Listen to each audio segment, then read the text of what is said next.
बिस्मिल्लाहिर्रहमानिर्रहीम। अस्सलाम वालेकुम नाज़रीन, मैं हूं अली चौधरी और आप देख रहे हैं मेरे ऑफिशियल चैनल। नाज़रीन, बात करेंगे हालात हाज़िरा के ऊपर मकामी और बैनुल-अक़वामी सतह पर क्या वाक़यात चल रहे हैं। हर वाक़े के पीछे कुछ ना कुछ पस मंज़र होता है और हक़ाइक़ होते हैं जिसको देखना और समझना इंतहाई ज़रूरी है। जैसे कि फ़्रांस के अंदर वाक़या हुआ और उसके बाद कत्ल गारत, जलाओ घेराव हर तरफ मंज़र आम पर है। वज़ीर-ए-आज़म शहबाज शरीफ साहब की विज़िट करने के बाद फिर स्वीडन के अंदर कुरान पाक की बेहुरमती हुई, जलाया गया। लेकिन इससे बड़ी बेहुरमती पाकिस्तान में हुई।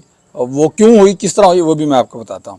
इसके बाद मोदी सरकार अमेरिका गई और उन्होंने दावा किया कि हम इस 15 अगस्त को दुनिया की तीसरी बड़ी मईशत का ऐलान करेंगे। इस सारे वाक़यात के पीछे कुछ ना कुछ है।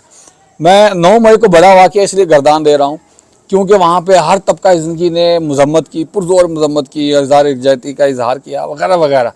लेकिन किसी भी सियासी मजहबी जमात ने कुरान पाक की इस तरह जो तज़लील हुई है स्वीडन के अंदर, उसके ऊपर कोई मजम्मत नहीं की। हुकूमती नुमाइंदों का मजम्मत इस तरह से नहीं होता जिस तरह से बेचारी लागर, मजबूर, बेबस आवाम, गरीब आवाम करती है, जो सिर्फ ये कहती है कि जी बतौर मुसलमान मैं इस कुरान पाक की जो तज़लील हुई है उसकी मजम्मत करता हूँ।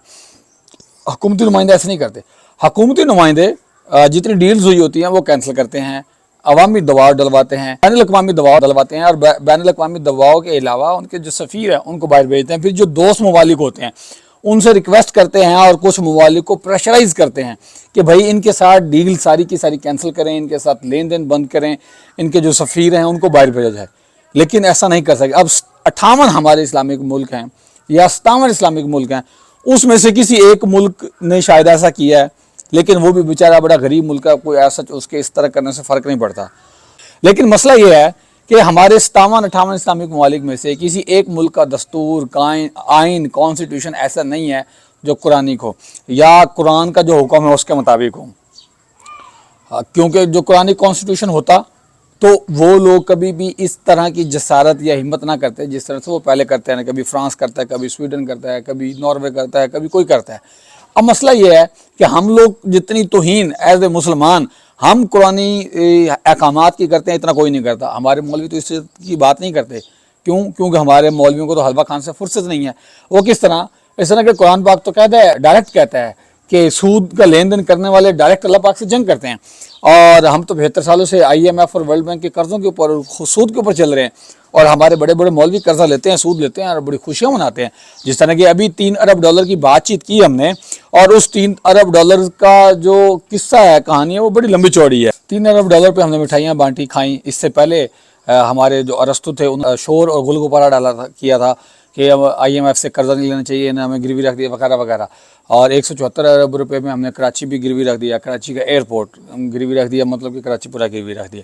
अब बात कर रहे थे हम रशिया की। रशिया से हमने तेल खरीदा, बस ये हमने नहीं खरीदा, इंडिया ने खरीदा $52 पर बैरल, और उसके ऊपर $17 पर बैरल इंडिया ने हमसे प्रॉफिट कमाया।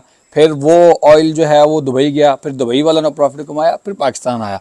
अब इंडिया वालों का ये कहना है कि पाकिस्तान के अंदर कोई ऑयल रिफाइनरी नहीं है जिसकी वजह से हमसे रिफाइनरी करवा रहे हैं। अब अगर है तो हम यहीं से करवानी चाहिए थी। अब इंडिया को देखें कि वो तीसरी बड़ी मईशत बनने जा रहा है और इस 15 अगस्त को उन लोगों ने अनाउंसमेंट कर देनी है।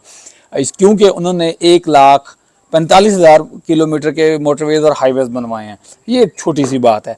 अब 20 साल, आज से 30 साल पहले 1991 में जब डॉक्टर मनमोहन सिंह वहाँ के वज़ीर ख़जाना थे, तो तब ये कहा जा रहा था कि इंतहाई गरीब मुल्क है, कसम पुरसी की हालत गुजारा कर रहा है, लोगों के पास रहने के लिए बुनियादी सहूलियात नहीं है, 90% आबादी के लिए बेसिक बुनियादी यानी कि वॉशरूम की सहूलियात नहीं है, और आज वो देखें कहाँ तक पहुँच गया।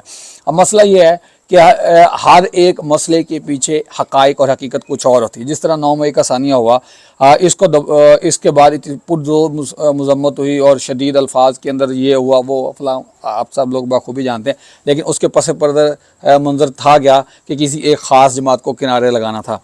अब जो ये सारे इंटरनेशनली वाक़यात हो रहे हैं, क्या इनकी असल में हकीकत यही है या इसके पीछे कुछ और चल रहा है?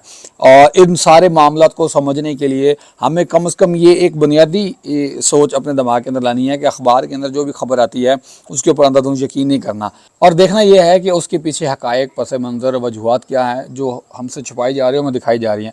इस सब को समझने के लिए कुरान पाक का जो सियासी, समाजी, मुआशी पस मंज़र है वो हमें पढ़ना है और समझना है और देखना है कि अल्लाह पाक हमें क्या हिकमत अमली सिखा रहे हैं। अगर उससे हमको से दूर रहेंगे तो इसी तरह जूते खाते रहेंगे, इसी तरह बेवकूफ़ बनते रहेंगे। अगली वीडियो तक के लिए मुझे इजाज़त दीजिए। बहुत शुक्रिया। अल्लाह हाफ़िज़।